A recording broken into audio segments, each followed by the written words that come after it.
So over this past fall, there's been lots of reports of yellow wheat come in to the diagnostic lab and to the extension specialists at OSU. And most of that was attributed to the cold, wet soils that we'd had, because we had one of the wettest records, wettest months in October for Oklahoma. And you have those cold, wet soils, the wheat is going to yellow, some from the cold and wet, some from the leaching of nitrogen down below the root system. But over the last couple weeks, we've also had some reports come in and some photos and samples come in that were very heavily infested with leaf rust on the lower leaves. And that's not atypical. We see leaf rust in the fall quite a bit in Oklahoma. This year it came a little bit later than usual and not quite as heavy, but we definitely are seeing some of that in wheat in Oklahoma as well.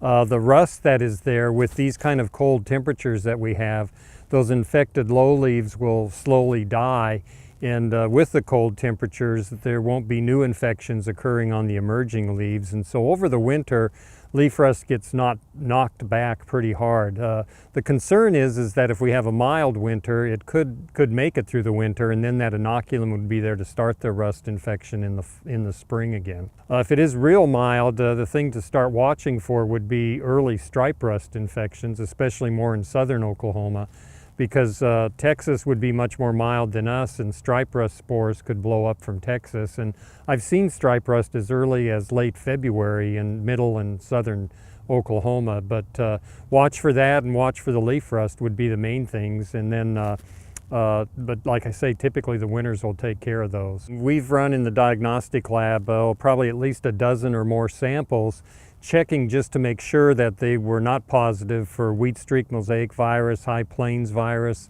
or barley yellow dwarf, and none of them have been positive for that. We even ran a few samples for soil-borne mosaic virus, and none of them were positive for any of those viruses.